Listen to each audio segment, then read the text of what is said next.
Hi friends, study note को स्वागत करुच्ची मो कानू। आज क्लास रे आमे मेहमूद ऑफ गजनी को ऊपर आलोचना करबा। ठीक अछि। तो मेहमूद गजनी को ऊपर आलोचना करबा पूर्वरु आमे जानि रखिबा तो तांको पूर्वरु केउ आक्रमणकारी भारत को आक्रमण करथिले। ठीक अछि। तो प्रथमे देखिबा हुए मुस्लिम इन्वेजन ऑफ इंडिया। तो जेतेबेले 680 बेଳ को मिडिल ईस्ट रे मुस्लिम मानकर उत्थान घटितला। तो सेमानक मध्यरु अरब मुस्लिम और तुर्क मुस्लिम होउछन्ति अन्यतम। तो प्रथमे अरब मुस्लिम माने भारत को आक्रमण करथिले, ना कि तुर्क मुस्लिम माने। ठीक अछि। तो अरब मुस्लिम जो आक्रमण करथिले से आक्रमणकारी के थिले मोहम्मद बिन कासिम, जे कि 712 एडी रे भारत को आक्रमण करथिले। तो आको पूर्वरु अनेक मुस्लिम आक्रमण करथिले का पूर्व मोहम्मद बिन कासिम पूर्वरु, किंतु मोहम्मद बिन कासिम को आक्रमण होछि एक प्रमुख आक्रमण जे 712 एडी रे आक्रमण करथिले। कहा ऊपर आक्रमण करथिले? सिंध ऊपर आक्रमण करथिले। दाहिर थिले जहार राजा। ठीक अछि। तो ये डिटेल्स हमको केउठु जानिबा मिले? चर्च नामारु ये डिटेल्स जानिबा को मिले। तो इठी हम जानिबा पड़े चर्च नामार रचयिता किए? अली कुफी होउछन्ति चर्च नामार रचयिता। ठीक अछि। तो नेक्स्ट आसीबा तुर्क इन्वेजन ऑफ इंडिया। तो तुर्क रे हम मेहमूद ऑफ गजनी मोहम्मद घोरी आक्रमण करथिले। मोहम्मद घोरी को ऊपर स्टार्ट हेतिला कोन? दिल्ली सल्तनत। ठीक अछि।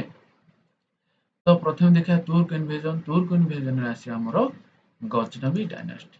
तो गजनवी डायनेस्टी रो किए फाउंडर थिले? अलाउद्दीन थिले गजनवी डायनेस्टी रो फाउंडर, जहार कैपिटल थिला कोन? गजनी थिला जहार कैपिटल। ए मैप रे देखो, एटा होची गजनवी डायनेस्टी जहार कैपिटल थिला गजनी। ठीक अछि। तो तांको पर आसीबे सुबक्तगिन की होचंदी? अलाउद्दीन रो स्लेव एवं सन इन लॉ होचंदी सुबक्तगिन अलाउद्दीन। ठीक अछि। किंतु गजनवी डायनेस्टी रो रियल फाउंडर होचंदी के? सुबक्तगिन। जदि आपन एटी क्वेश्चन पचरा जाय तो गजनवी डायनेस्टी रो फाउंडर के, तो आपन को आंसर देबा पड़ियो कोन? सुबक्तगिन होचंदी गजनवी डायनेस्टी रो रियल फाउंडर। ठीक अछि। तो ये होचंदी प्रथम तुर्क शासक जे भारत ऊपर आक्रमण करथिले। ठीक अछि। केउठी आक्रमण करथिले? हिंदू शाही किंगडम जहार राजा थिले जयपाल। ठीक अछि। तो नेक्स्ट हम देखिया मेहमूद ऑफ गजनी। ठीक अछि। हमर टॉपिक रो इंपोर्टेंट टॉपिक एटा हमर। तो मेहमूद ऑफ गजनी जे होचंती 17 थर आक्रमण करथिले कहा ऊपर? भारत ऊपर 1000 रु 1027 भितर। ठीक अछि। तो भारत ऊपर एते थर आक्रमण करिवार तांकर मोटिव कोन थिला?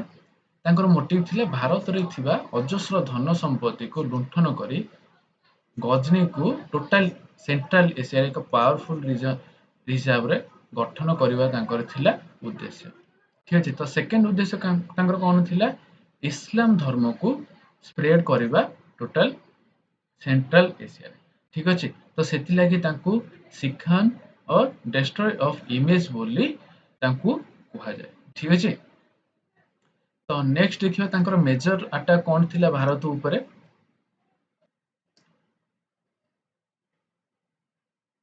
तो मेहमूद ऑफ गजनी को प्रथम आक्रमण केबे थिला? 1000 मसिया रे से प्रथम आक्रमण करथिले कहा ऊपर? हिंदू शाही किंगडम ऊपर आक्रमण करथिले जहार राजा थिले के? जयपाल थिले जहार राजा। ठीक अछि। तो एथिरे जयपाल का हार हेथिला पर जयपाल आत्महत्या करथिले। ठीक अछि। तो प्रथम आक्रमण केबे कले?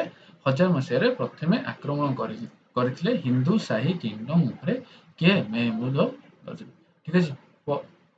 नेक्स्ट आक्रमण तांकर थिला मध्य 1008 रे से पुणी थरे हिंदू शाही किंगडम आनंदपाल को ऊपर आक्रमण करथिले। आनंदपाल की होचंदी? जयपाल को पुत्र होचंदी आनंदपाल। ठीक अछि। तो नेक्स्ट आक्रमण तांकर देखिबा। नेक्स्ट आक्रमण होची 1014 रे से थानेश्वर एवं मथुरा आक्रमण करथिले। ठीक अछि। तो 1018 रे से आक्रमण करले कनौज जहार राजा थिले विद्याधर। ठीक अछि। नेक्स्ट अटैक देखिबा। नेक्स्ट अटैक होची 1025 रे से सोमनाथ टेम्पल ऊपर आक्रमण करथिले। ठीक अछि। तो एटा होची इंपोर्टेंट। तो प्राय एग्जाम रे ए क्वेश्चन आसे जहा थिला मेहमूद ऑफ गजनी रो 16तम अटैक कहा ऊपर? भारत ऊपर। ठीक अछि। ତ ସେତେବେଳେ କିଏ ରାଜା ଥିଲେ? ଭୀମ ପ୍ରଥମ ସେତେବେଳେ ରାଜା ଥିଲେ କାହାର? ଗୁଜୁରାଟର। ଠିକ ଅଛି।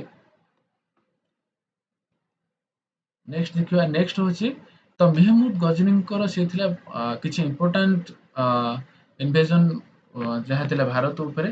ତ କିଛି ଇମ୍ପୋର୍ଟାଣ୍ଟ ପିପୁଲ ଥିଲେ ମଧ୍ୟ ମେହମୁଦ ଗଜନୀଙ୍କର, ଯିଏ ଯେମିତି ହଉଛନ୍ତି ଅଲ ବିରୁନି, ଠିକ ଅଛି, ଯେ କିତାବ ଉଲ ହିନ୍ଦ ରଚନା କରିଥିଲେ। ତାପରେ ଫିରଦୌସି ଯିଏ ହଉଛନ୍ତି ପୋଏଟ ଥିଲେ ମେହମୁଦ ଗଜନୀଙ୍କର। ନେକ୍ସଟ ହଉଛନ୍ତି ଇତବି। ଇତବି ହଉଛନ୍ତି କୋର୍ଟ ହିଷ୍ଟୋରିଆନ କାହାର? ମେହମୁଦ ଗଜନୀଙ୍କର। ଠିକ ଅଛି। ପରେ 1030ରେ ମେହମୁଦ ଗଜନୀଙ୍କର ମୃତ୍ୟୁ ଘଟିଥିଲା। ତ ମେହମୁଦ ଗଜନୀଙ୍କର କିଛି ଟାଇଟଲ୍ସ ଯଦି ଆମେ ଦେଖିବା, ୟାମିନ ଉଦ ଦୌଲା, ୟାମିନ ଉଲ ମିଲ୍ଲା, ସୁଲତାନ। ତ ମେହମୁଦ ଅଫ ଗଜନୀ ଯିଏକି ଥିଲେ ପ୍ରଥମ ଶାସକ ଯେ ସୁଲତାନ ଟାଇଟଲ ଗ୍ରହଣ କରିଥିଲେ। ପରେ ସେ ଗାଜି ବୋଲି ଟାଇଟଲ ଏକ ଗ୍ରହଣ କରିଥିଲେ। ତାପରେ ଆଇଡଲ ବ୍ରେକର ବୋଲି ତାଙ୍କୁ କୁହାଯାଏ। ଠିକ ଅଛି। ତ ଇଏ ତ ଥିଲା ମେହମୁଦ ଗଜନୀଙ୍କ ଉପରେ କିଛି। ତ ନେକ୍ସଟ କ୍ଲାସରେ ଆମେ ମହମ୍ମଦ ଗୁରିଙ୍କ ଉପରେ ଆଲୋଚନା କରିବା। ଠିକ ଅଛି। ତ ଇଏ ତ ଥିଲା ମେହମୁଦ ଗଜନୀଙ୍କ ଉପରେ ଡିଟେଲ୍ସ। ଯଦି ଆପଣଙ୍କୁ ଏ କ୍ଲାସ୍ ଭଲ ଲାଗିଥାଏ ତ ଚ୍ୟାନେଲକୁ ସବସ୍କ୍ରାଇବ କରିବାକୁ ଜମାରୁ ଭୁଲିବେନି ଏବଂ କମେଣ୍ଟ କରିବାକୁ ଜମାରୁ ଭୁଲିବେନି। ଧନ୍ୟବାଦ।